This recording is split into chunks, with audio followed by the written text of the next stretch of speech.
So it is live. This is Dr. Tova Goldfein. I'm in Israel. It's 9 o'clock in the evening, and I am here with my good friend and colleague, Michael Galinsky from North Carolina. And I went to school in South Carolina, so I'm so familiar with that. Yeah, Spartanburg, South Carolina. I went to chiropractic school. But when I met you, when you did the movie, you were living in New York, I think. No, I mean, we finished the movie here. I've been in North Carolina for 10 years now. Okay. Yeah. So But I anyway, started the movie in New York. yeah. Oh, in New York. So in your parents' house. No, this is your parents' house. This is where I grew up. This was the carport. Right. So just for any of the listeners that are going to come on and join us,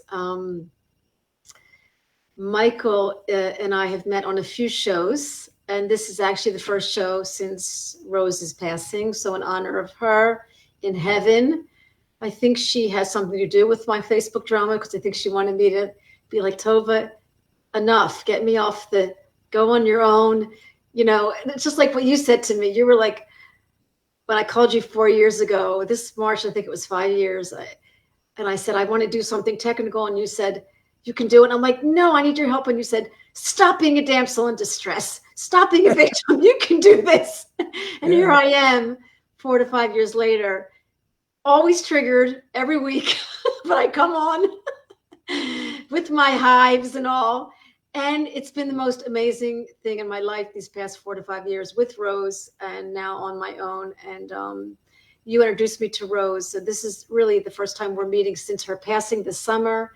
And I've been waiting for the opportunity to sit with you here in the studio and talk about healing chronic pain. And I'm never going to, like, you got involved in Banana Land and other projects and your daughters and this dog, but I'm going to keep you coming back for all the rage and talking about how you were going to name it All the Acceptance, but it wasn't going to sell in the box office, you told me. I'll never forget that. Well, so, I think it's more that it's really about, that idea that we have to kind of turn towards that thing we're trying not to see. Is that called a paradox? I don't know. It is a paradox that the thing that we most need to see is the thing that we're most hiding from ourselves. Right. So that's the paradox of it. Yes. Right. Yeah. Right. And so, and that's so many things in life are like the Matrix, or divine concert, or, perfect storm. Yeah, well, I've been thinking a lot about the idea of those things that we don't want to see. I think, I've been thinking a lot about grief in the last few months. And, so you started this thing 5 years ago, you say? Right. Well, it was March after you were here in September, and it was the year your mother died. Right. You were here in September, and then March. So you started it 4 years ago. So it's because so this is this last March was 4 years. Yeah. Yeah. So it's interesting because for me, this time, 5 years ago, which was before I came to see you, it was a really tumultuous and kind of a wild year. And so this year, 5 years later, it's been coming up in these interesting ways. And 5 years is interesting because 5 years ago, February, I turned 50. And I turned 50 on February 2nd, but on January 5th of 2019, that's when I got a call that my mother was in the hospital. It was in my apartment. No, that was So that's when she passed. Right. When I had to go home. But she was in the hospital with pneumonia. It was very bad. And I had, just gotten her call. She fell. This was after that. So first she had pneumonia. And the pneumonia was like, they pulled like 3 quarts of liquid from her lungs the next day. It was really bad. And it didn't seem like she was going to survive. And we didn't really know what was going on. She was just, an AFib, and her heart rate was really high. I got a hand on her, got her to calm down.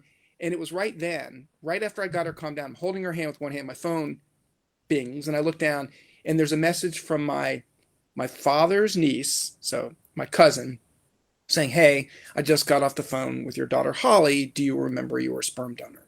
Right. And it's really wow. right. So that was the beginning of this all kinds of craziness that took place. So a month later, I met her just the day before my birthday, my 50th birthday.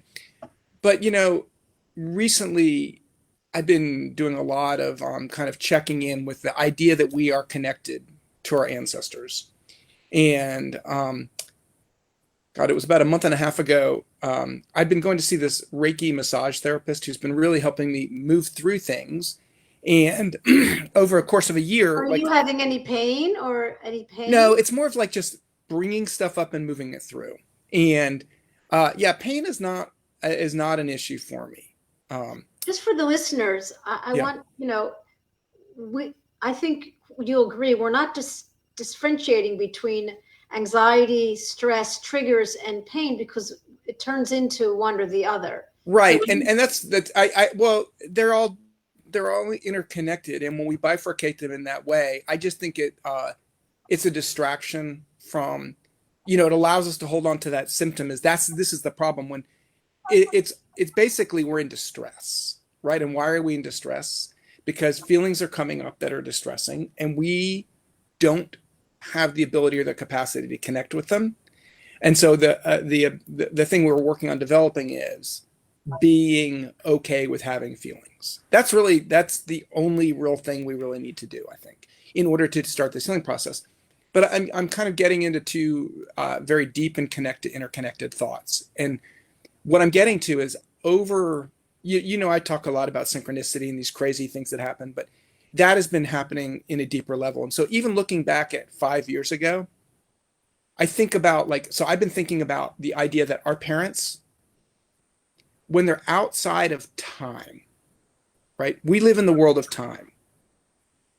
And when they are outside of time, meaning they're no longer here in this world of time, I think we still carry some of the weight of that world, but we have more clarity, right? So there's these ancient wisdoms that we're coming back and forth and going back and we're connected, right? I believe we are connected to our ancestors in ways that we normally don't know how to see anymore. wow. Right. And when I think about that moment where I was there with my mom, and it was my dad's niece that brought this information, this connection to me, it makes me feel very connected to my dad in a way that I hadn't realized. That I believe that energy that was related to him is what brought her to me at that moment. And my first thought was, Like mom passing, and here comes she might be passing, but mostly I thought I thought, I'm so glad to hear from her, but I can't really talk to her right now. So I immediately texted her and say, I'm so glad to hear from you, but I'm in the hospital. I don't really have the capacity to deal with it. I will call you tomorrow.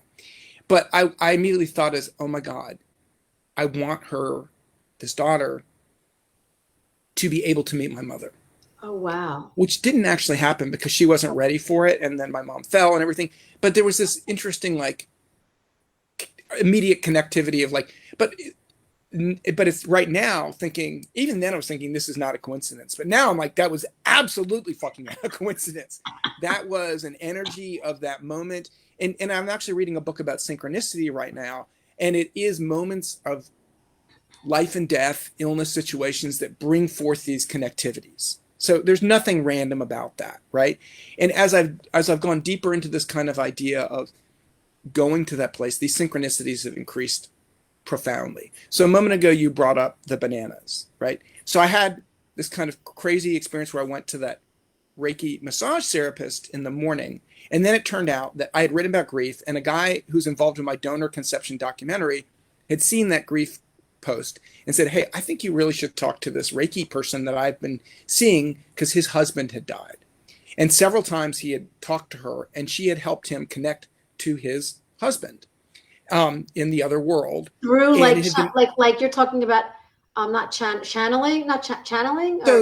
So there's a kind of a Reiki thing where they're with them in this other plane, and they can do it kind of them when they're with you, but they go deeper when they go into more of like a different state when you're not with them, but then they call you back. And in this case, he basically said, I think it would be useful. And he had said that many times over the years, but this time I was like, I think you're right. So I contacted her, and she said, okay, we'll set this date for like a couple months. I just asked, Reiki isn't really hands-on, it's more energetic. It's energetic. And again, right. And so you can do Reiki from a distance if you are a Reiki practitioner. Like surrogate. Yeah. So I want to just say to some of the listeners here, what I think is beautiful is because people we want to hear so give me some tips about healing pain. And I think what we're saying to people is, it's not just about black and white. Here's a method, you're going to heal your pain. We're talking about quantum physics, energy. We're talking about feelings. We're talking about really, the root cause, the truth. And short of sounding new age, knowing yourself, which you and I've talked about, the placebo and all these different concepts are all about getting to, it's all energy, it's thoughts. So you're talking about the thoughts, you're talking about a connection. Right, but I'm gonna actually pick up on that, and I'm gonna bring go to that where I was together going. so So I'm can- gonna come back to what I was just talking about, because I want to plant a seed, which is that what I'm coming to after all this thought is that so much of what we're dealing with, and this is, we're going to bring on my friend Seth later and talk to him, is really about disconnectivity through profound levels of trauma that track with World War I and World War II, where these traumas are so deep and they're so worldwide that being able, and they're so interconnected that they have disconnectivity with the trauma. Well, they create disconnectivity within community, because when we're traumatized, we lose our ability to connect. Right. We're dislocated from ourselves. And then the body starts to get sick.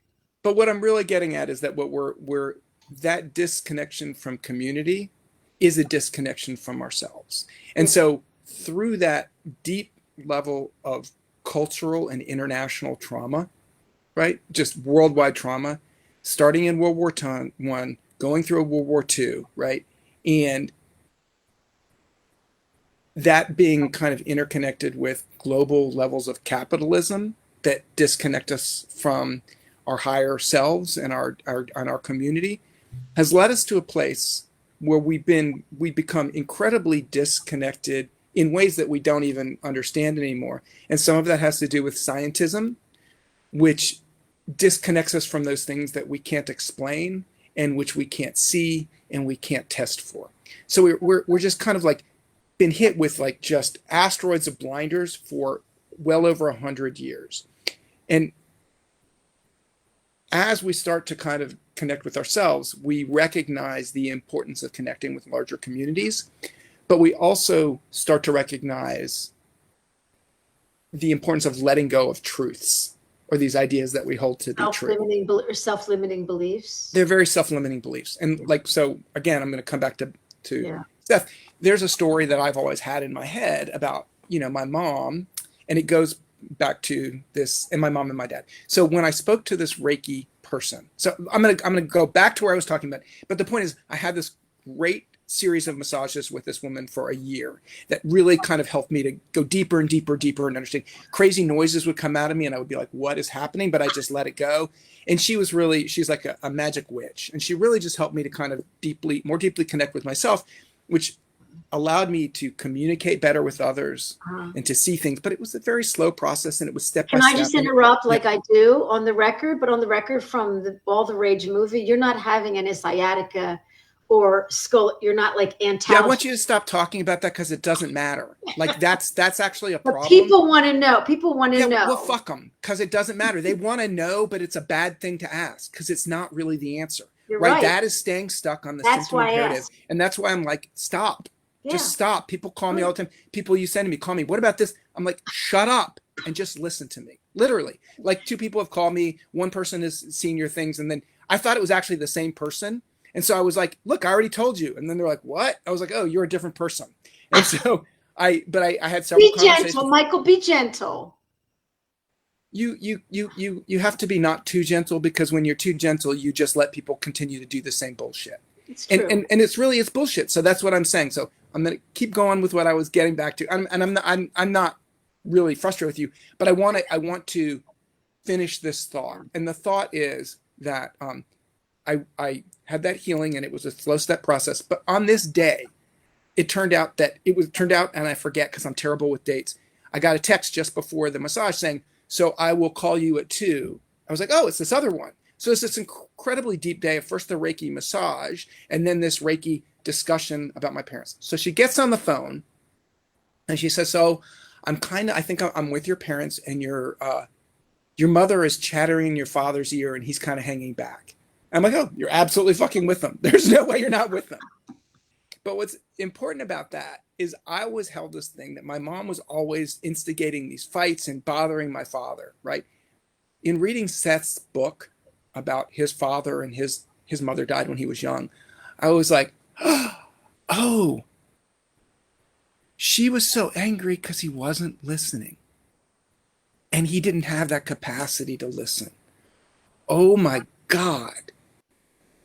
And that's why I'm often kind of really frustrated with my wife, because she lacks that capacity to listen. And they manifest in ways that look very different in our human world, but it's the same interactive possibility. And her yelling at him didn't make him more open. Right. But I can totally understand why she was so upset, because she just felt so profoundly unlistened to, and there was nothing she could do to get him to hear her. Right. And so that's this truth that I held, that these problems were really my mom's fault because she was so unaccountable in her inability to stop causing that problem, when in fact it was he and she who were locked in the struggle that neither of them were able to deal with. But the point is, it was going into this idea of studying and going into deeper levels of understanding the way these traumas affect us in ways that we don't understand is really important. Well, and what that led me to, I'm sorry, do you feel like since neither of it was like you were involved in like an emotional war? This is how I see it, because like my parents aren't from the Holocaust, but I was involved in emotional war, watching people fight like as if, like that's what you get into that, like because you were traumatized and like you talk. Well, I think so. For instance, so my dad did not grow up in the Holocaust. He grew up in New Haven with parents who fled pogroms. So essentially the precursor. Right. So they carried a lot of trauma. Right. And then when he was young, in early part of World War II, the Nazis walked into Lithuania, and they did basically what happened in Budapest. It's like, hey, you guys have at it, kill your neighbors and you can have their houses.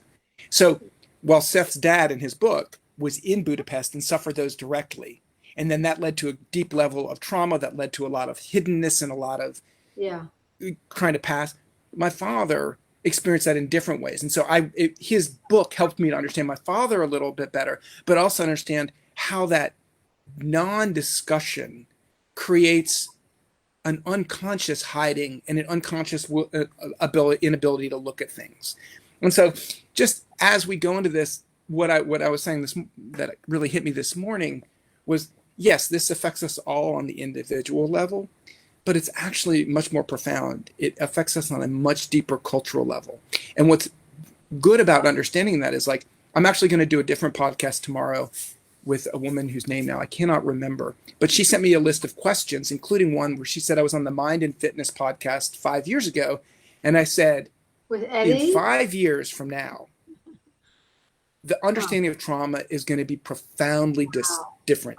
Everyone's going to be talking about trauma, and we're all going to take it for granted that we've always known this. Wow.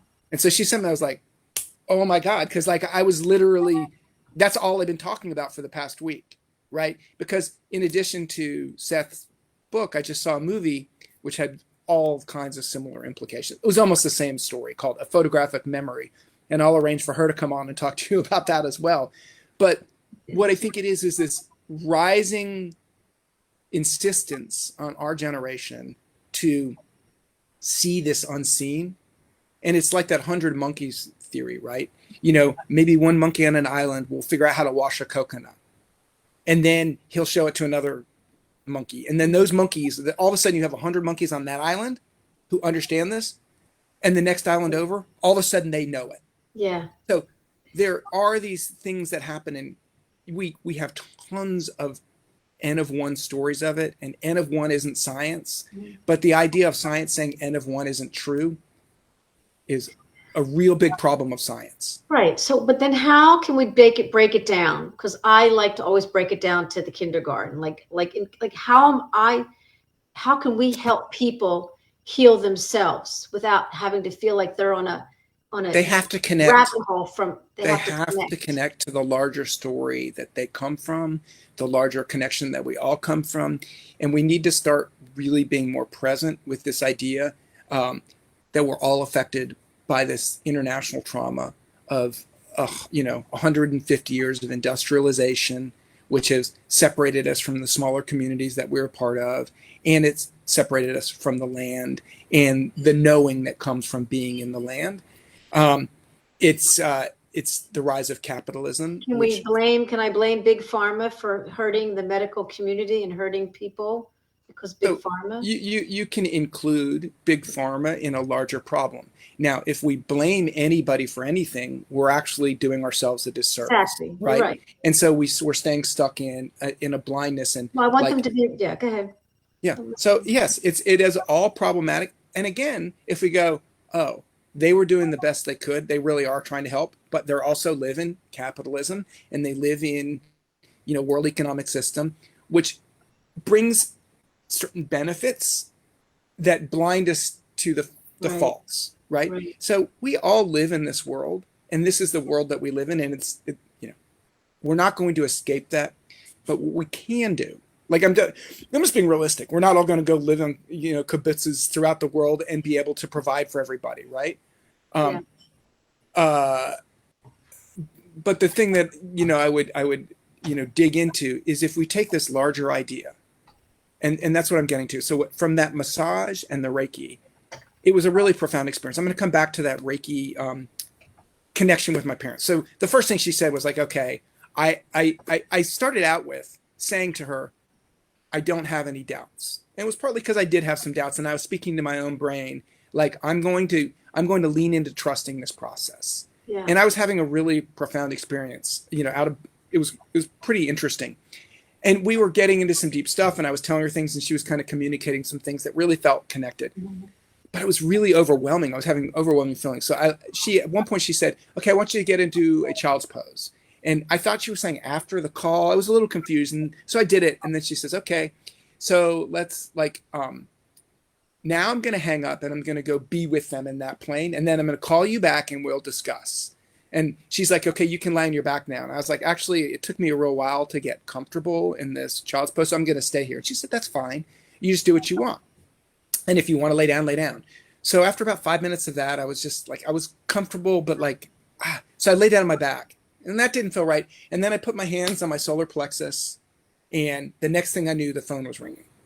Uh-huh. She says, okay, so I was with your parents, and your mom, she had her hand on a stack of papers that had information about your whole life. So I think you know this about me, but my mom made a birthday card every year that was basically a catalog of what had happened that year. So I kind of understand my life through these cards. Yeah. And I have almost all of them still. I have them in a folder somewhere. Up till I was about 48 when she couldn't really draw anymore. Right. So it was very shortly before she passed, right? Up until the last couple of years, she just couldn't draw. And again, your mom was a social worker, wasn't she? She was a social worker, and she wanted to be an artist, but she didn't have the technical. Anyway, she was very much inspiring of being an artist. My dad had much of an artist nature in a way, like he was really involved in film and more of a writer. But they had their different issues that brought them together that they needed to heal. And so what happened was, it was like, oh my God, that was so confirmational when she said that. Like, okay, I have no doubt you're with her. And then she said, yeah, and I also did some Reiki on you, and I noticed there was a lot of holding in your solar plexus. So I really spent some time there. And I was like, oh, that's when my hands went right there, and then I was just out. So I was like, okay, this. You mean you went into meditation? It was like I was gone. I don't know I don't remember falling. I just remember putting my hands there and then the phone ringing to wake me up. Wow. And I don't know how long it was, but I was like, oh, and that's where I put my hands, where she was working. So it's it was very confirmational in all these ways, but it was just really eye-opening. And she also said some things like, okay, this next project that you're working on, your mom wants you to know that it's going to be a really big success and that she's very proud of you. She was channeling your parents. Yes. And she said, no, they're not saying words. Right. It's more of there's this, right. I am translating this feeling that's being communicated. Right. And this all gets really deep, but about a week later, I went on a banana shoot, which was exactly what she was talking about, where they were playing and for the listener, I've been spending the last 3 years working on a project about this baseball team. And it's a very interesting and difficult and crazy journey. but the coach was going live on TV, right? And so there was this thing about like feeling very connected to my parents. Oh, and on the way there, I saw some video about like that program Mind Valley always comes up as like Facebook ads for me, and I always kind of blow away. But on the way to the shoot, I listened to one, and it was felt like, okay, kept talking about my guide said do this, and I didn't think I needed this thing, but then I did it, and the guides are always right. And I was like, oh, my parents are my guides, And then I get to the shoot, and the coach has to go on TV, and the person doing the TV thing is like, hey, you know what the best mic check is? And he said, no. She said, December 12th, 1212, which is my mother's birthday. Wow. I was like, okay, that's cool.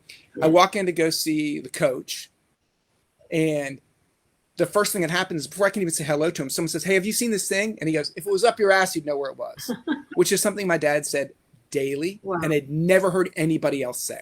Then I go to film as the whole 200 people who work on the team now are having a talk with the owner once again. And he brings up the story of a team member who saw someone who had autism struggling to be at the game. And she found a place that if she knew it would be safe, and she brought them over there to help them have a better experience. And tells a story, and then how the family wrote this note and explained all that to them. But when we first started the Bananas Project, Fiona, my daughter, came with us. She had just dropped out of college. We just got the project. She was having a really hard time. And this made me very emotional, so I'm just going to be with that. But in the very first Bananas game, she noticed someone, same situation. She saw them like just looking really out of sorts, and she said, can I help you?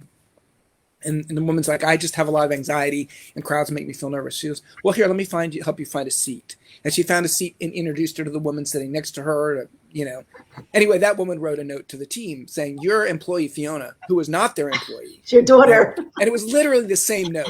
So within 20 minutes, I had this kind of like, DNA, that world, this world, confirmational messages.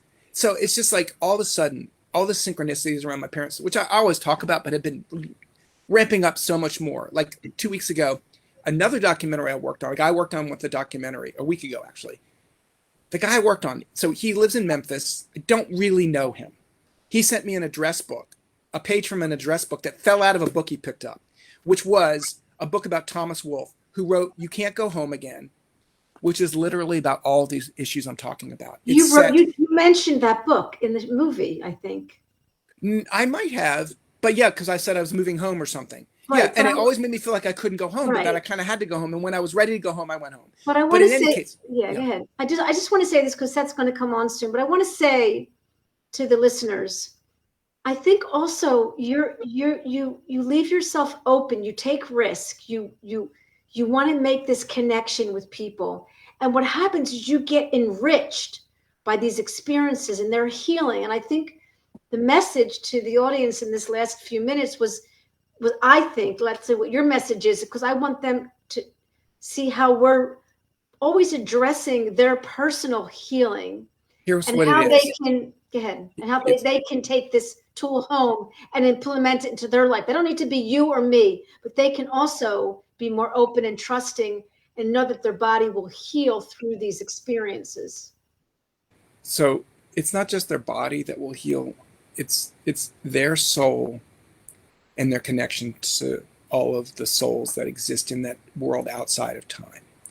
And what I'm trying to get at is I think in that world outside of time, as we heal ourselves, we help them to heal, but really they're also helping us to heal. We just need to learn to pay attention.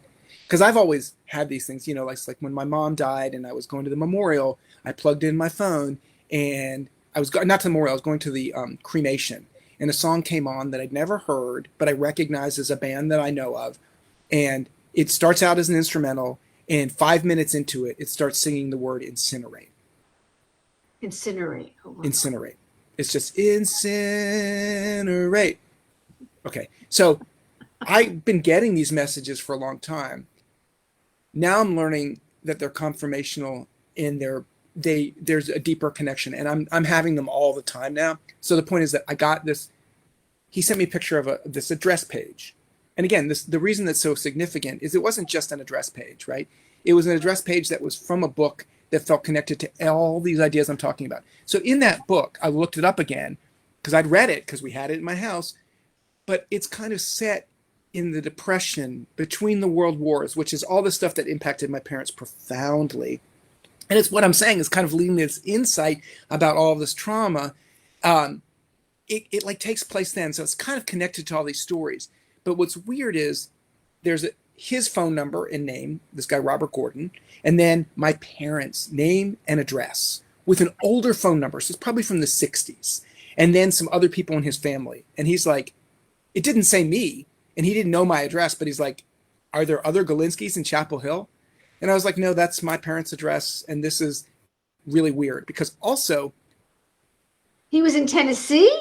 he's in Memphis. Yeah. And I know him through film friends because he's Right. also a filmmaker. And he actually hired me to shoot on a documentary called Best Before Death about the artist Bill Drummond.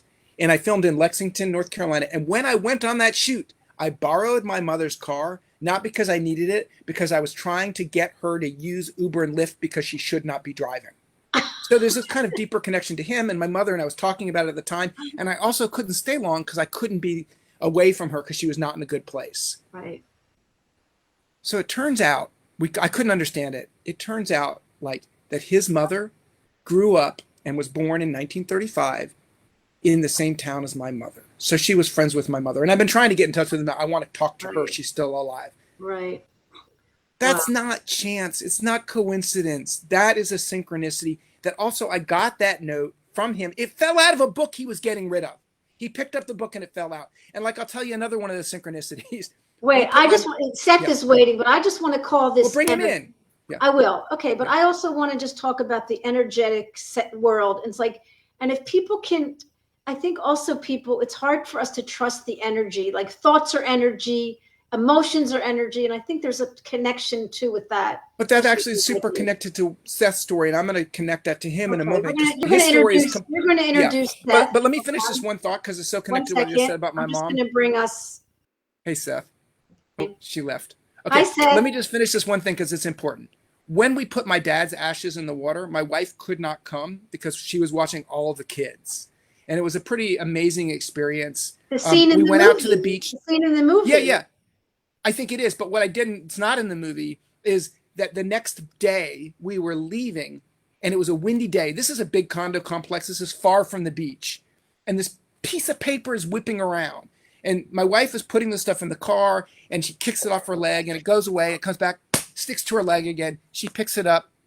It's my dad's cremation certificate. Oh my God.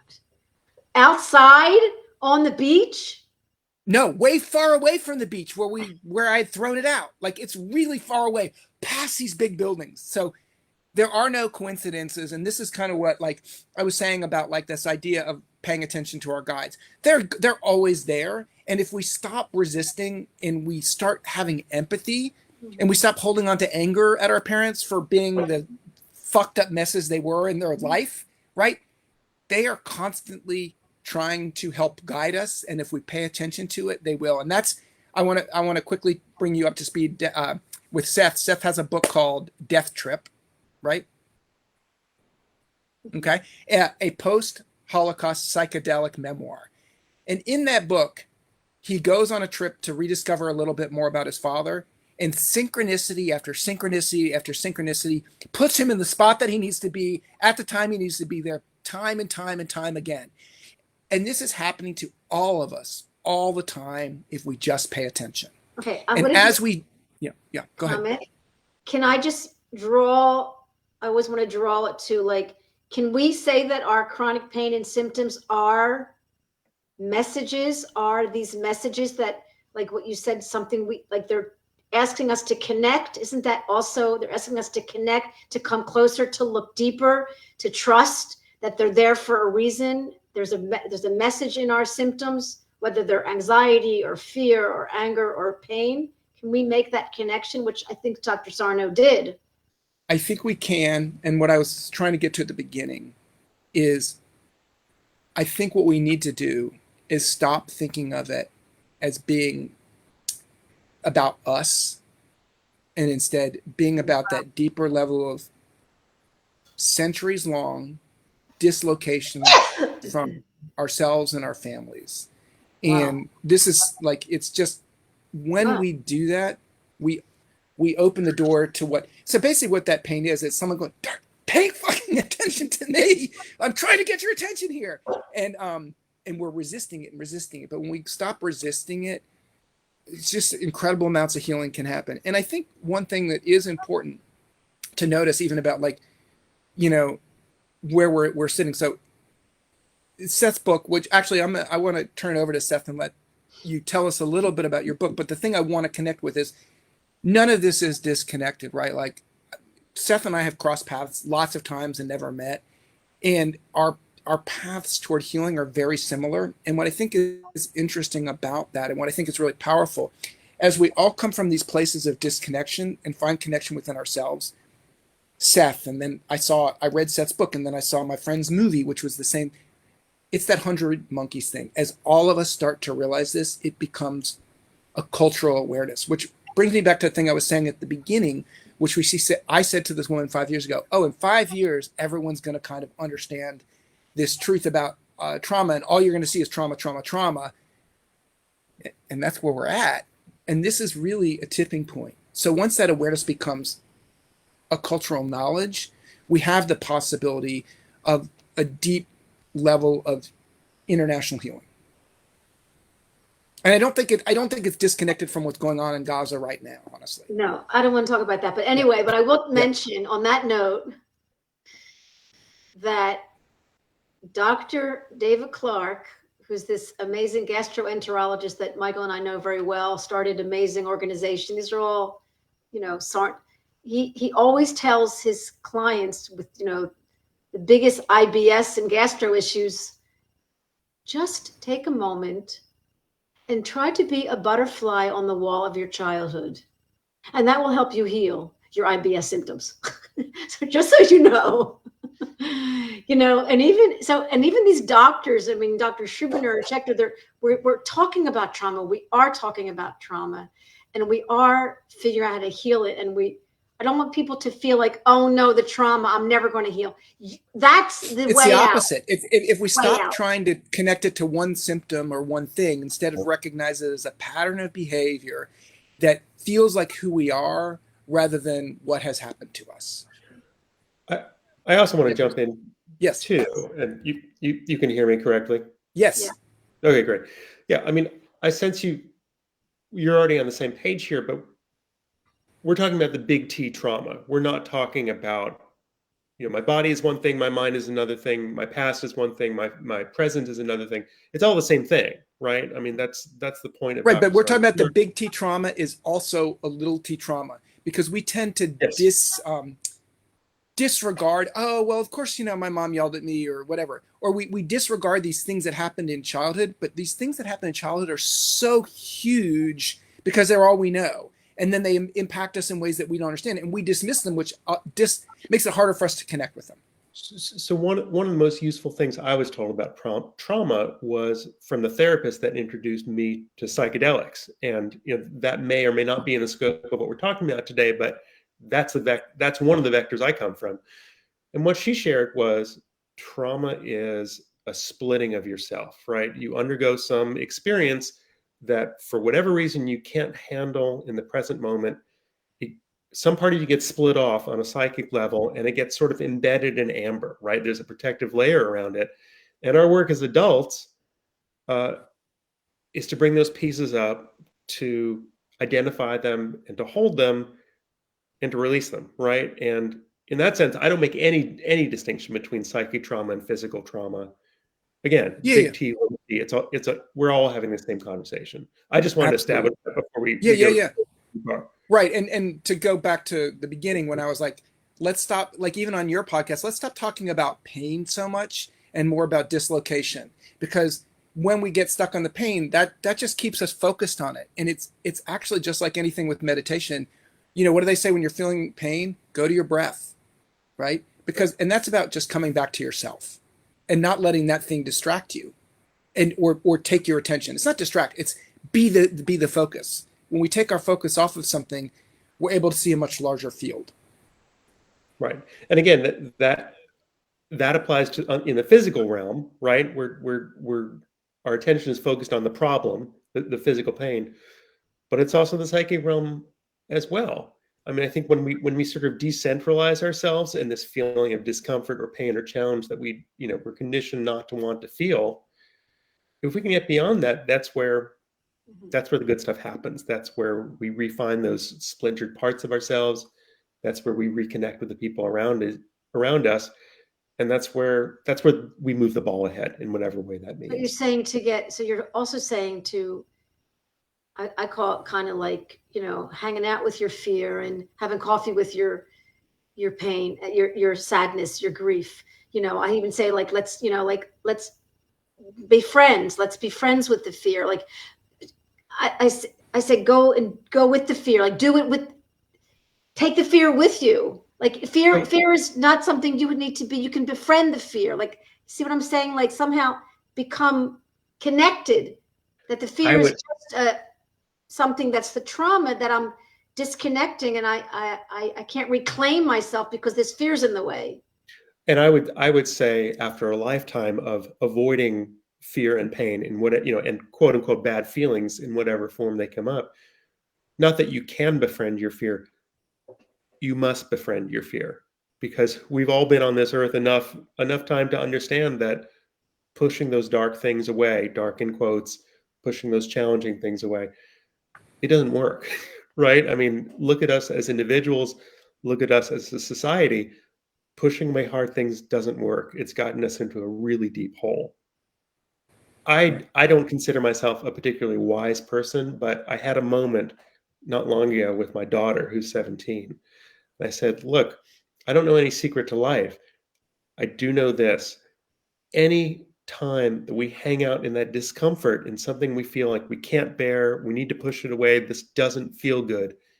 Every single time we hang out there just a little longer, maybe it's 5 seconds, maybe it's an hour, maybe it's a day, our capacity grows.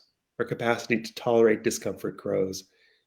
And that's where change occurs. It just is. I mean, think again, body and mind. Think of a muscle stretching, increasing its capacity. Think of our hearts, think of our souls increasing their capacity for what we previously thought was unthinkable and unfeelable. Yeah. I don't think it's much more complicated than that.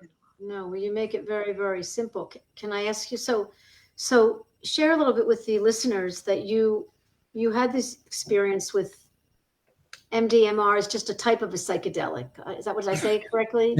MDMA is not technically a psychedelic. It's also what's known as ecstasy.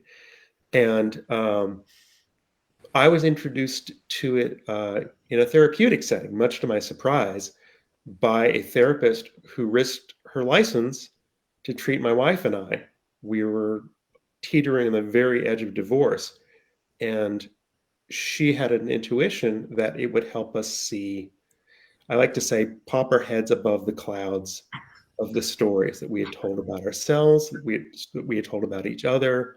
Look, we're all made of stories, right? We grew up hearing ourselves described, ourselves talked to, ourselves talked down to. We create meaning out of stories, and that builds up over time. That first experience with MDMA was just a chance to pop our heads up and see, this is not reality. Like these stories, like these fights we've been having, the ways we don't connect, the ways we can't work it out, the ways everything we do ends somehow in failure, that's not true. These are just stories. It's just conditioning. And I link that very much to my pseudo-Jewish upbringing. I mean, that's another story, but that's part of it too. I grew up in a very classically Jewish and yet very Jewish avoidant household. I had a kind of schizophrenic childhood in that way. Yeah. So just to make a long story short, that first experience with MDMA opened the door. And once I saw, look, once you see what's behind it, you can't unsee it. So I just like to say, like, do you think people can get there without this psychedelic experience, but this is just one way? Oh yeah. I had these experiences, and I was working on my book at the time.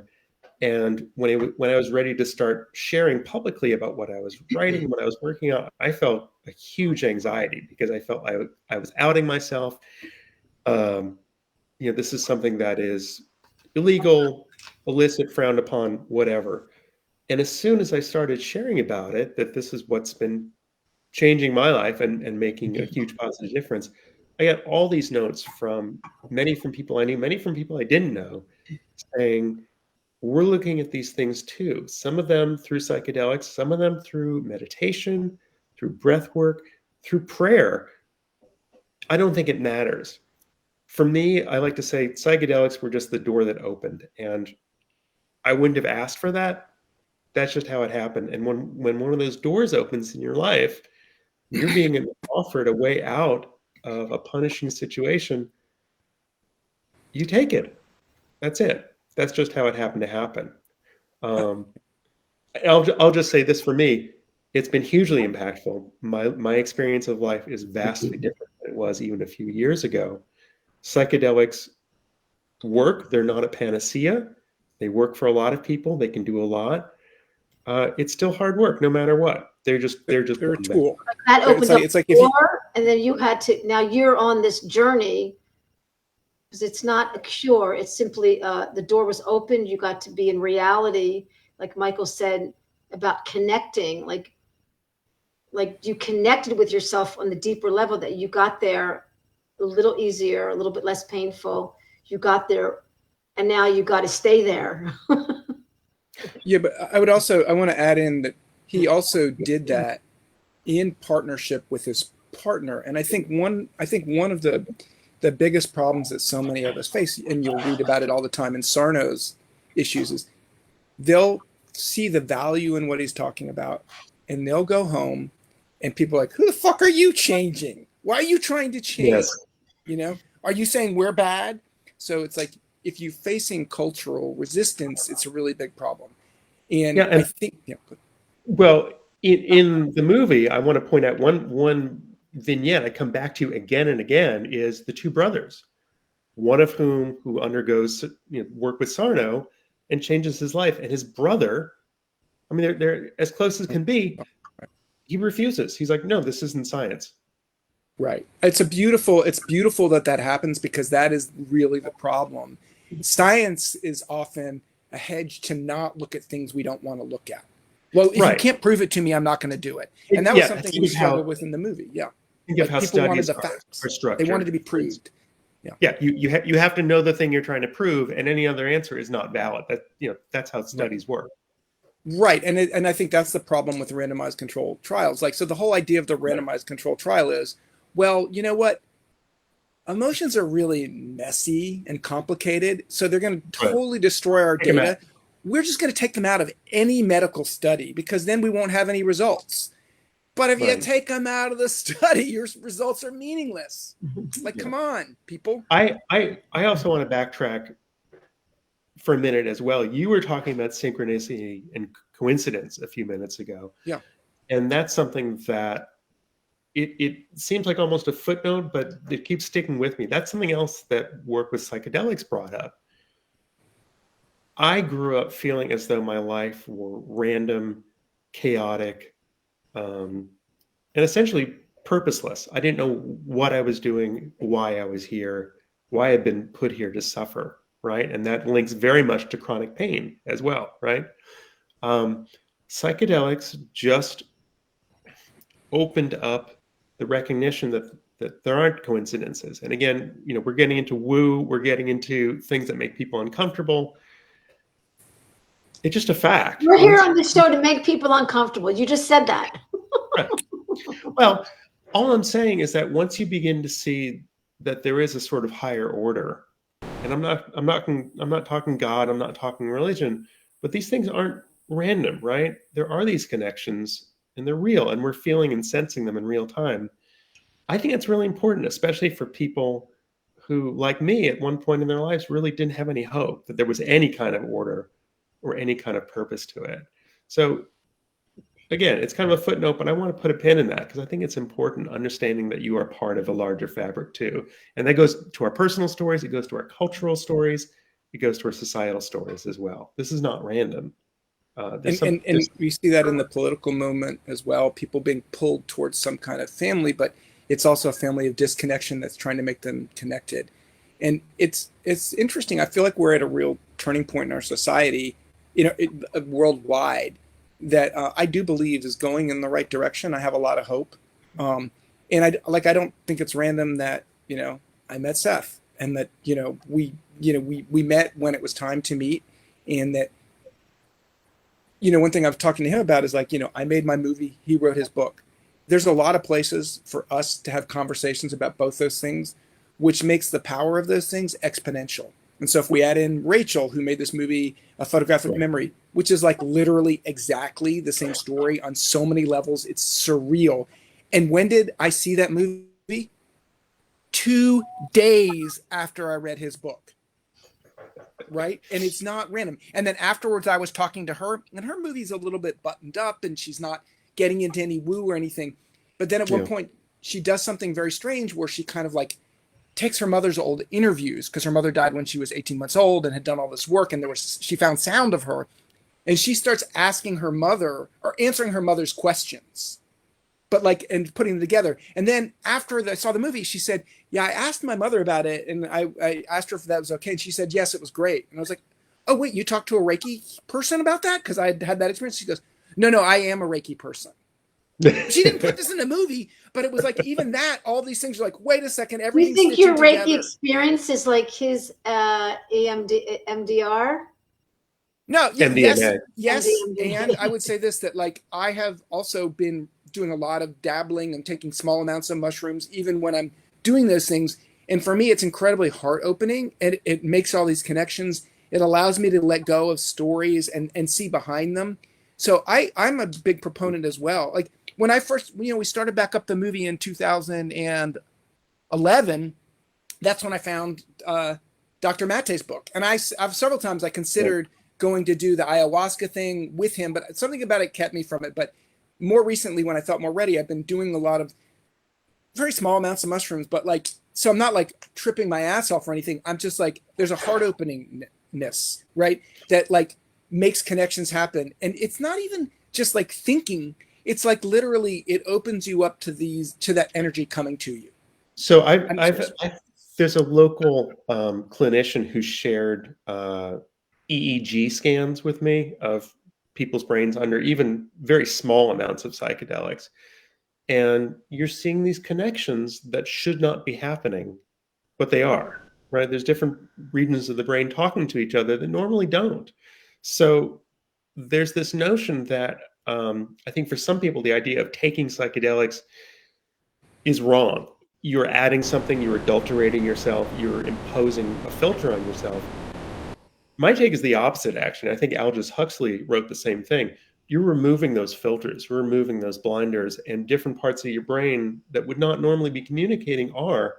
And you're having because you're dissolving those stories that are keeping things trapped in amber, and so then the amber opens up and you can move through it, and it's not that it's gone, but it's freed up. It's not impossible. And I would say this, that it's interesting because I read your book after having made kind of a lot of progress in fixing small issues within my relationship with my wife that have a lot to do. So for instance, I was talking earlier about going to see this massage therapist who's really a little witch. And so she has these kind of tarot cards, but thought cards in the bathroom. And every time I go in, it's oh my God, that's exactly what I needed to hear today. And it's it was one time it was just just listen a little bit more and you'll find, and it was oh yeah, she has a hard time listening. She freezes, and then she has a hard time talking. So it's been very, it's kind of my mom and my dad. She was like my dad, unable to kind of listen. And that would make me angrier, which made it harder to listen. So over time, I've been able to make more space to make her a little more comfortable. She's able to listen more. I feel more heard. And it's just a flower opening.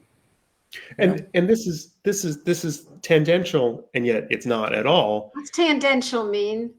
Tangential. I mean, going off on connected, but not. on a wild goose chase. But I think about being a young person and the kind of cruel ways that people talked about marriages and partnerships, like, oh yeah, she married her father, he married his mother, that kind of old trope. And what I see is we revivify these relationships. We unconsciously ask for them to be repeated because we're trying to heal them, right? Like we're trying to find them, to embody them, to do what we couldn't do the first time around for whatever reasons. Go. But if you don't know that, you just stay in conflict and you repeat it. So the thing for everybody listening is just recognize that and be like, again, be thankful for the difficulty, because it's through that difficulty that you learn, right? And so, for instance, it's interesting, like, my wife doesn't appear to be like my parents. I didn't think I was marrying my parents. In fact, I thought, it's only in retrospect you say it's the resonance of what they hold. So she's a lot like my dad. And I never wanted to think I was like my mom, but I'm still like my mom, because I have something to say and I struggle with not being heard.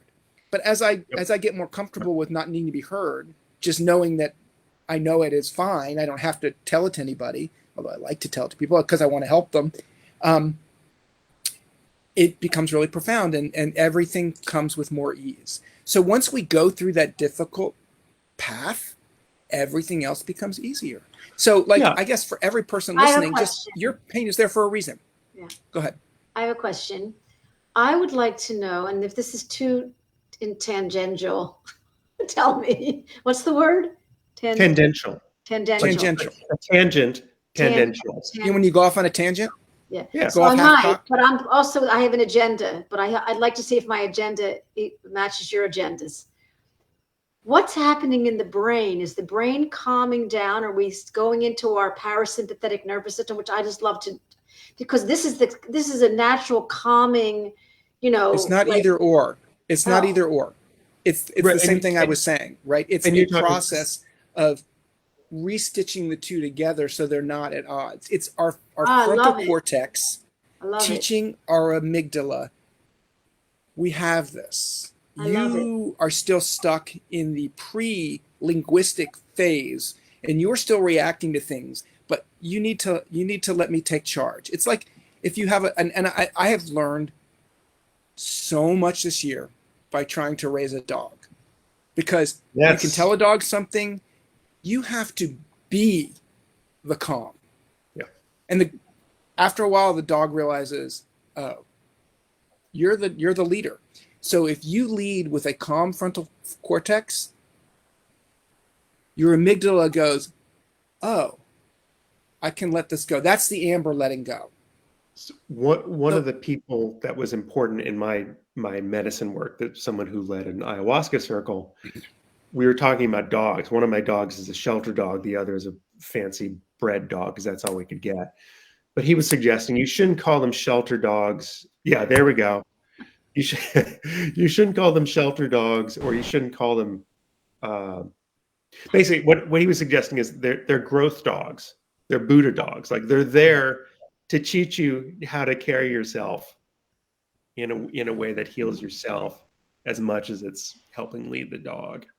It's just like the relationship, right? Like you are drawing to someone and something that's going to teach you something. And I'm like sorry. I am fascinated, and I'm just going to ask you to repeat it again. What's happening in the brain when we are I would love to hear that again, because it was a beautiful explanation, and we are connecting our agendas, because how can we calm our brain down? All of this work, all this medicine is amygdala medicine. It's the amygdala, which is the walnut-sized fight or flight part of your brain, right? It is the one that carries all of the knowledge of the things you need to be afraid of from your ancestors. Right? Do you want to say something, Seth? Yeah, just real briefly, something that I was clued into in the last couple of years, specifically around my book, is there's fight and flight, which we've heard for decades. There is freeze and there is fawn. Right. Right. Absolutely. And one thing that my book hinges on is going back to Hungary to trace down my family story and realizing that the way that my father literally survived the Holocaust was by fawning. Yeah. Was by adopting a disguise so that he could hide in plain sight. And that's a new learning to a lot in me. history. A lot of that happened in history. Absolutely. Yeah. Absolutely. But what's new to me is the understanding that fawning is a manifestation of that amygdala response as well. Fight, flight, freeze, fawn. That's Yes, all my and no, it's the same. But so I'm really glad you said that, because it's like what you also described as I'm fight and flight, and my wife is fawn and freeze. And so those are the and you were talking about this Enneagram thing. It's like I imagine I'm a 2 and she's the other one, and those are the ones you were saying. I said you might as well take that test, but all right. So I'm going to go back to, so when I'm saying fight or flight, but it's also fawn and freeze. It's basically learned. It's both carried forth behaviors or from our ancestors of how to be in the world. So even when you're little, or people who've never seen a snake might see a snake and go, "Oh my God!" Yes. Because we know, we learn from our genes. Correct? We know this. We come out ready and primed to do certain things, to learn language, etc. Now, what happens is, if your frontal cortex, if you are not living in a calm, well-protected, comforting, stable environment, your cortex is going to tell your amygdala, be afraid of that. So it's that thing I've talked to you about before. If you step off of a curb, you might get hit by a bus. And if you don't check in with your cortex doesn't say to your brain, don't be an idiot, look both ways. Now, every time you see a fucking bus, you're like, oh, because you're associating that thing. My computer might die, but if it does, I'll plug it back in. But Plug what I it wanted in to say right now. Take a minute. I'm going to finish this thought. But the idea is that the amygdala really will check in with the cortex, your thinking brain, if your thinking brain is calm and in control. If your thinking brain is like, it's like, man, I'm not trusting that motherfucker, right? But if you are calm and controlled, just like your dog, if you are calm and in control, your dog will follow you. And your amygdala is a puppy. So you just need to retrain your amygdala to stay calm unless you tell it that it's a panic time. So, which I also feel like ties into the notion of remaining in challenge, whether that challenge is psychic, emotional, mental, or physical. I mean, we are talking about chronic pain, right? Like that is kind of what ties all this together, right? So for me, the question is, how do you stay present in those times of intense challenge, when everything in your body is telling you, no, you got to get out of here, whatever that means? You have to, a couple people on the chat I noticed are talking about cannabis. That is, that's a real double-edged sword, right? Because it's medicine, and it's also a way for people to change the channel as well. I mean, I'd say that about any psychedelic. I'd say that about anything. I mean, alcohol, social media, sex, food, like whatever. Well, it's also, how are you using it? Are you using it as a distraction or a way in? Yeah, my final point is, it's all intention, right? Like, what are we asking of these things, rather than being led by them, right? Wow. I mean, it's simple, but I think that's the first and only question we have to ask ourselves. Are we trying to get out of this, or are we trying to go deeper into it and understand it so we can move into something else? Well, again, because many people that I work with are, taking cannabis to calm their pain, but they're also very aware that they're cutting off their feelings. And then when they stop the cannabis, they're hanging out with their feelings, and this is the way out, and this is the discomfort, and they got to stay there. And this is that place. So the MDA is not MDMA stopping you from feeling. It's helping you feel better. It's helping you connect. So it's a different kind of chemical. I want to say something about MDMA, which is that one of my writing partners experienced it a few years before I did. But I love the way she just put a pin in this. She said, before the MDMA experience, I had no idea that it was physically possible to not experience that level of anxiety. And for her, it was less mental, it was less process oriented, but just having her, it was somatic. Just being in that state of safety for a few hours, that was enough to crack a door open and help her understand this is not how What it it has feels like to to be be, safe.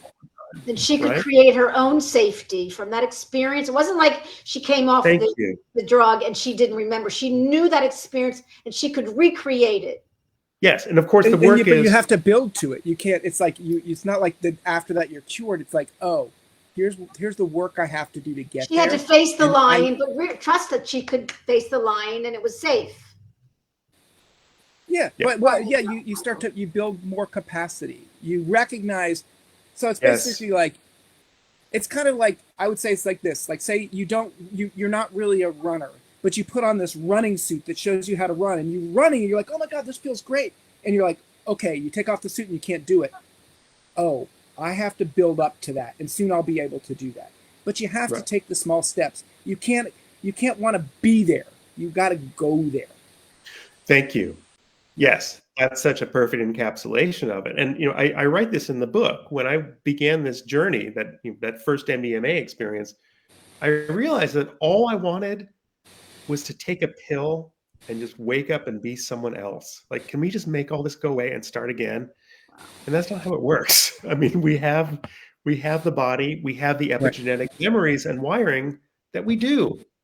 But I want to circle back to something which I was starting this with, which is like I think that you have people who are kind of leading a struggle, the people who are pushing us into a direction, and as those people do it, we make it easier for the next people. So some of the struggles that we might have had to do to get past, overcome this thing, cultural understandings happen in movements and in moments. And like going back to the thing, I said in 5 years, everyone's going to kind of hear of the word trauma, and it's going to be kind of taken for granted. Oh yeah, I have trauma. And for a while, that's going to be like just, yeah, I can do this word, blah, blah, blah.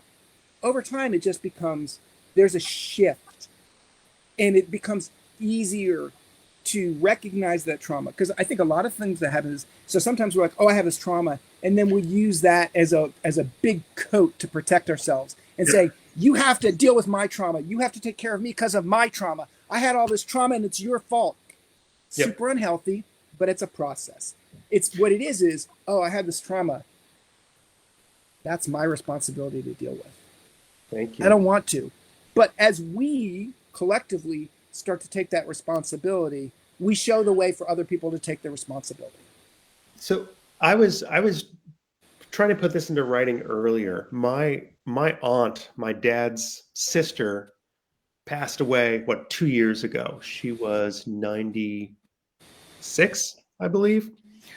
In 2017, my family and I went to Switzerland to visit her. That's where she lived the last few decades of her life. And my daughter was 10 at the time. And we sat with my aunt, who I hadn't seen in decades at that point. And she was telling us about some of her experiences during the Holocaust, right? When she was in Hungary. And I watched my daughter listen to this because she knew the outlines of this story, but I don't believe she'd ever talked to anyone, certainly not anyone in our family who had these experiences, right? Mm-hmm. And my aunt is reeling out this very granular story of what spending hours, days, weeks in strangers' apartments, in hiding, not moving, because the squeak of a floorboard will tell someone else that you're there. And I'm watching my daughter, and the way she was taking this in and metabolizing it, she was very attentive. She was very curious. She was even taking notes. I was impressed, given she was 10. But it was not sinking into her.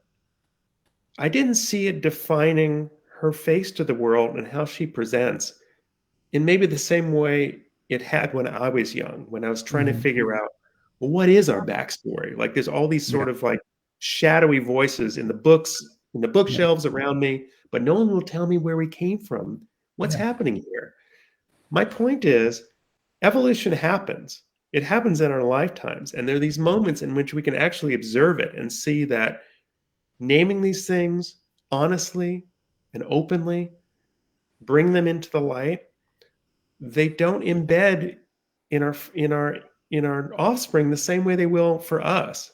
And that depends on And I would having a say that, language around grief and having a language around trauma. And then that moves the conversation forward. and even if they do, when say you've brought up your children, right? And then you start doing this work. Doing the work makes it that much easier for them to do it because you then take accountability for maybe how you didn't parent so well. And that allows your parent, because I remember there's the woman I was on with her, and she has the 100-year-old mother, and they've done a lot of healing together, right, Tova? Who's this? Gail Kirschenbaum. Oh, yeah. But her mother, for many years, would not take accountability, and her daughter was pushing her to. And at a certain point, she's like, "Fuck it, I can't make her be accountable." And once she did that, she created that like acceptance of it. It started to fall away. Yes, thank you. That is so. I watched this happening over and over and over with people and their parents. Right. Say it again. Once she stopped pushing. Yeah. You said. Right. So if you're like, "Mom, you did this thing," and, and she's like, "Listen, you just deal with it. I did the best I could, you fucking bitch," you know. but then you're like, you stop doing Michael, that. You're could like, you be "Mom, more that must have been really hard." Could you be a little bit more deep? Yeah. Could you be a little bit more enthusiasm when you talk? You're being a little vague. No, but it's and look, the same thing in relationship, in couple dynamics as well. Yeah. It's just letting down your end of the rope.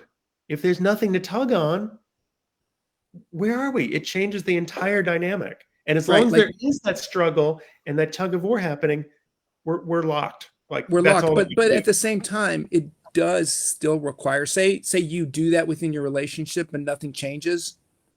It's time to not be in that relationship because you don't, if you do that for long enough and you're like, you know what, I met you more than halfway. This isn't, you kind of have to love yourself enough to walk away from a relationship sometimes if the other person isn't ever willing to do it. Absolutely. And I would also add that part of the magic, and I use that word advisedly, of the MDMA work was recognizing that, look, if this tells us we're done, that's okay.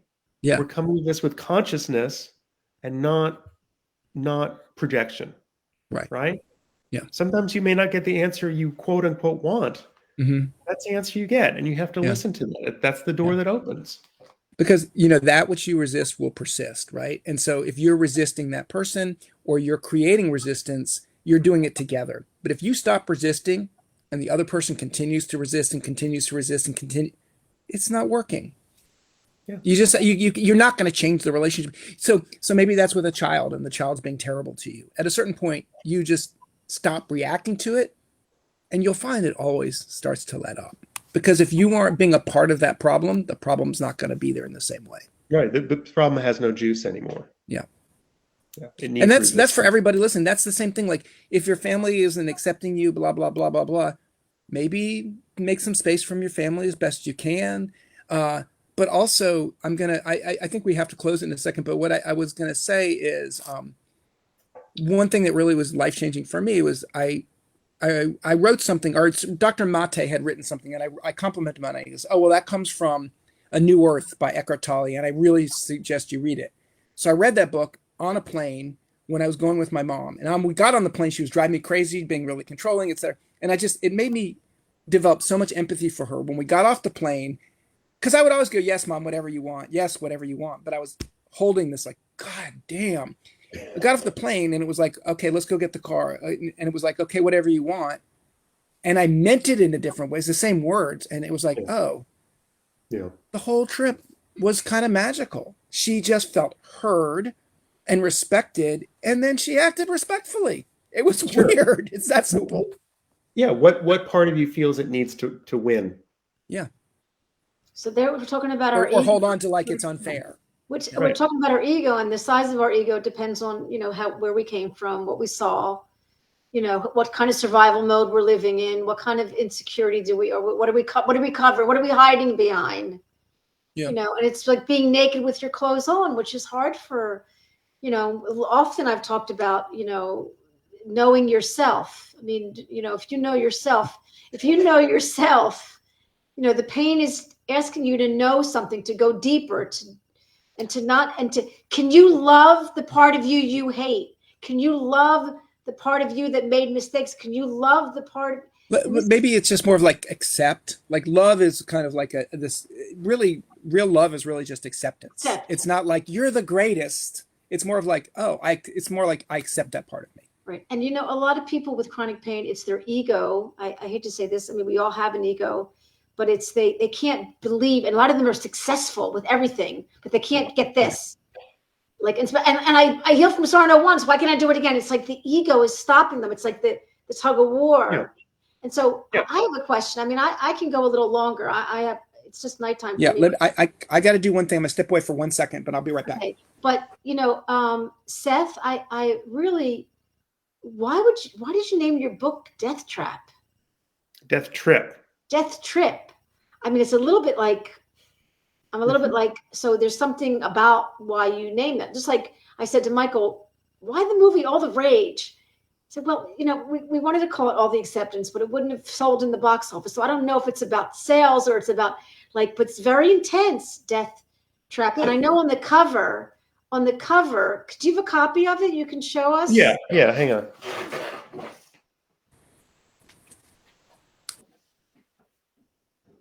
Oh, back.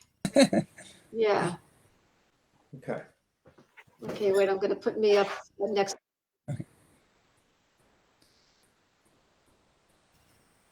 Oh, well, yeah. Okay, so good. I feel better about it now because it's funny. Yeah, it's here. Yeah, wait, hold it again. Death Trap. I want to see. Death Trip. All right, Death Trip. Isn't that what I keep saying? Trap. It's an interesting oxymoron. Okay, so why the tongue is out? Well, that is a crude drawing I made of my dad, and he's taking acid. Oh my God! And you put it on your tongue. It's like yeah, it's a piece of paper. Oh, and it dissolves. Say it again. It dissolves on your tongue. Yeah, basically. Yeah, you just eat the paper. Look, here's the thing. It's a heavy book. I'm trying to untangle the scars of the Holocaust and why my life is not working, right? I definitely, the cover looks that way because I do want to point out that there are funny moments for sure. It's absurd, but this is not light stuff, right? Like this is someone coming to middle age and feeling like, I don't know why the fuck I'm here. Nothing makes sense. This has all been a waste. And what happens by the end of the book is very, very different, a sense of belonging and meaning. And again, this ties again to my sort of secret Jewish or not so secret Jewishness. But the result is very, very different. It ends in a very, very different place than it begins.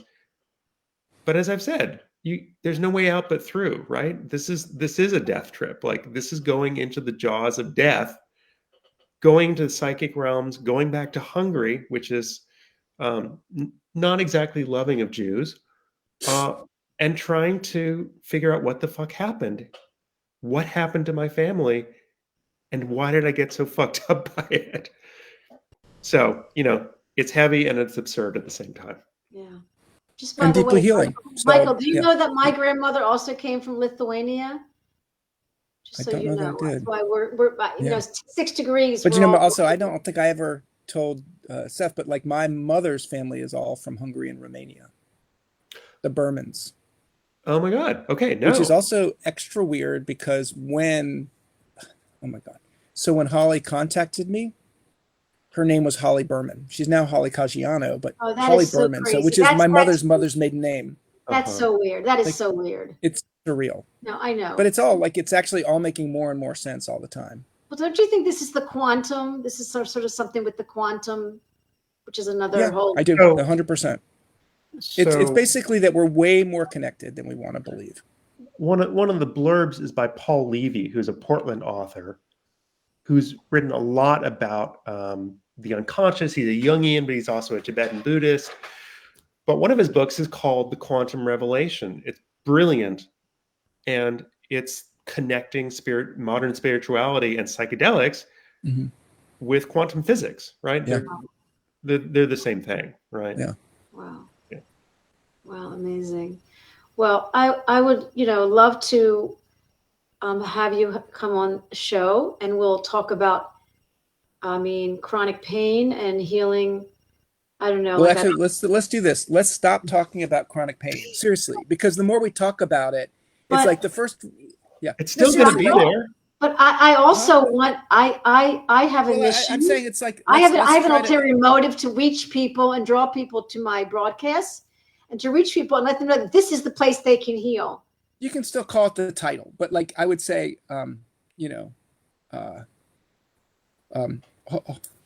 this. Speaking of which, I just got a call about my colonoscopy. I have to take this. There you go. There he goes. See, I'm taking him off the show. There you go. I wish you could have stayed. I want to hear this. I'm just saying, there you go. A colonoscopy. I mean, like it's like, oh, so interesting. Listen, people, this is like I'm a hippie from way back. I'm 66. I'm a hippie from way back. And I want to draw people like the John Sarno world, and I'm very involved in it, is reaching 25% of the people. And the rest of the people are suffering. Yeah. And because of my trauma from my childhood, growing up with parents that were nuts and crazy and insane. My father was a white collar criminal. My mother had MS. The point is, because of my trauma, I want to help people.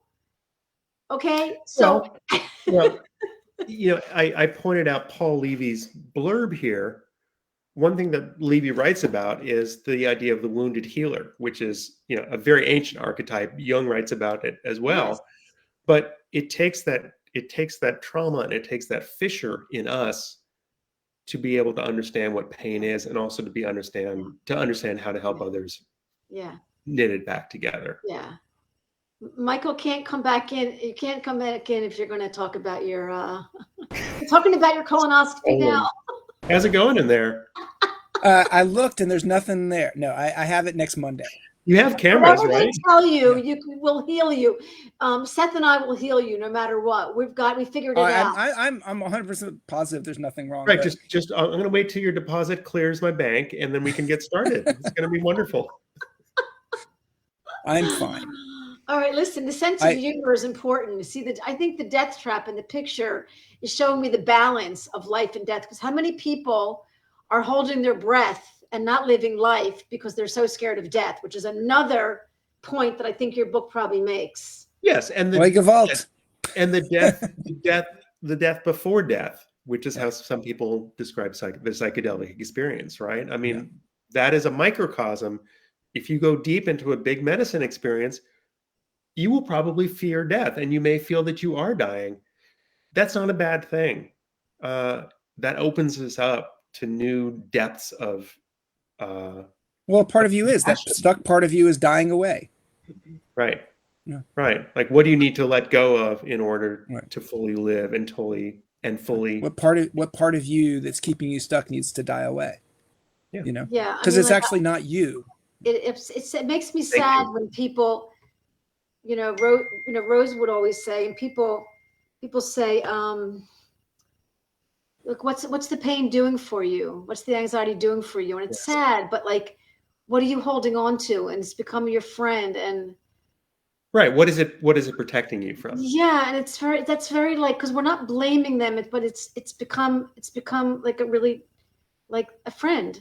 And, absolutely. And so you have to say goodbye to it. It's like a separation or a divorce, but, well, okay. I'm not going to embark on yet another tangent at this critical juncture when we have to go. But I don't know if you ever talked with someone about internal family systems on this show. I've had a few people on. It's very complicated. It's very interesting because I'm always talking about parts, but I never realize I'm doing IFS. I've had two people talk about it. It's quite interesting. It's not my genre. No, it's not mine either, but there's a lot of crossover between medicine work, especially MDMA and IFS. Wow. I understand it just enough to get myself in trouble, but I'll say this. One of the most impactful parts of it for me is identifying those wounded parts that are trying to protect me from living my fullest, most connective life, Right. and gently, respectfully, but firmly asking them to take on a new role. Like, Exactly. you protected me from connection this far. Yes. You've done an amazing job. Yeah. I need you to do this now. Yeah. Or I don't need you to protect me anymore. I'm okay with it. Let's just be friends. Right. But I find that giving them another job is helpful because that's what they are. That's They're a very workers, good right? thing. I mean, I had to go rescue my little child. I had to go rescue her. And then I don't know if I knew what to do with her after that. So that was a different kind of trauma therapy. I had to go, Did you give her up for reclaim. adoption? That probably didn't No, work. no. Anyway, well, anyway, but it's so fascinating. And it's not like we're saying the trauma is over. I think we'll end the show with like our traumas. We're not getting rid of anything. We're incorporating, we're integrating, I say like coming together and like, would you call it reparenting? Yeah. I mean, that's a accepting. stretch, but go ahead. I was saying just accepting. Yeah. It's like accepting that happened instead of being like, that was so horrible, I could never look at it again. And then you sometimes look at it and the thing that was so scary, especially as when these traumas are childhood traumas, it's like that you couldn't get that thing that you wanted, but you wanted it so badly that it felt like you might die if you don't get it. Yeah. And you know what it was? It was a goddamn pink elephant. It doesn't matter, and you're like, oh yeah, but it's that push towards need that we start to like so for me, like I when I was young, I really enjoyed collecting records, and before I moved here, I realized they're just so much weight, and I love them, but I'm going to let them go. And I still love music, and I just realized that those were ego identification. I have this, therefore I am. Instead, it's like, I like that. Goodbye. And it's like, once you let go of all that weight, you no longer identify with it. It doesn't become who you are. And it's also, it's interesting. I still like I still get some photo books, especially because my daughter is really interested in photography, and those are a really powerful tool for understanding photography. But even now, like someone offers me a book and I'm like, I love it. I don't need it. And it's weird for me because I'm making books because people want them and I want to share those with people. But it's not about it's more about just communicating. It's a way of communicating. And it's interesting. Fabulous. Yeah. So listen, I think the three of us could meet again. But I think I'll meet Seth in a few weeks. And Michael can be in the Q&A if he wants. He can be in the audience and ask any questions. Seth, I'm very excited because I wasn't sure it was going to be connected to my agenda, and it's so connected. It's so much. How could you say that? Did I tell you it was connected? No, you did, but I didn't know anything about it. I took a risk. Not trustworthy. Belief. I took a little risk, and I Take trusted the risk Michael. with belief. But I also am okay to go out on my agenda. But I love what you're talking about. I love what you tie it into. Well, I guess I'm going to go back to the thing about I'm saying stop talking so much about chronic pain is I understand that's who your audience is, but I think you'll do a service to everybody because once you let go of it, you expand it and you realize, oh, it's the same as this, the same as this, the same as this. It's not about me. It's about this collective understanding. It opens up the possibility because people keep asking me these incredibly specific questions. Like, in fact, the person that I mentioned, he's probably not watching now, but he came to me because of seeing me on here or something, just sent me this very, very specific question. And I'm just like, dude, like, stop it. Well, I'm at the point of saying, well, it's not about your symptoms because it's not about your symptoms. It's about your relationship with your body and the relationship with your, your brain. You have pain, but you also probably have autoimmune issues. So let's just recognize is that we have illness and it's all the same thing. Yeah. Because it's not a structural problem. And guess what? Like, in quote of Michael Galinsky, what's your quote? Well, we all have the same disease. Being human. We have the disease of being human. We're not going to survive it.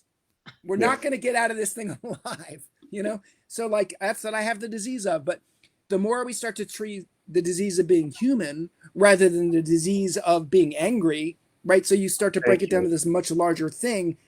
Oh, it's human to be angry, but I don't have to focus all that energy on the anger. Right. It's not this terrible thing is happening to me. Right. Wow, amazing. So we've just I've changed the title of this show 10 times in the process of this hour and a half. And it'll be on the YouTube, and I think people will really relate to it. I think I will put the word trauma, and I'm not sure I'll maybe discuss it with my board of directors what we should call this, because I'll upload it. And it was really amazing. I love being open to the possibilities of what's going to come ahead of me, and I'm grateful to be in the studio with you two. Really grateful and honored, and I appreciate it so much. So Seth, we will be in touch. And Michael, I haven't talked to you or seen you in months since the summer. So I'm happy that this happened, and thank you for hopping on with me. I know you're busy with bananas and sperm donors and all, so I really appreciate you hanging out with me. Little old so I want to end with one thought, and I'm glad you've arranged it this way now, which is that bald Jews rule. And what do you call this? Sorry. You got to join the club, honey. These horns, or what is that? I love it. And whether you're Jewish or Christian or Muslim, you are a human being. And like in honor of Rose, it's like we're all about love. We all want love and connection. And however we get it, let's try to get it honestly and just ask nicely for it. Okay, wonderful. Good afternoon, good evening to me, and good afternoon. And thank you so much for blessing my studio. We will meet again. Remember these faces. We will meet again. All the best. Bye. Thanks. One second. Don't go away.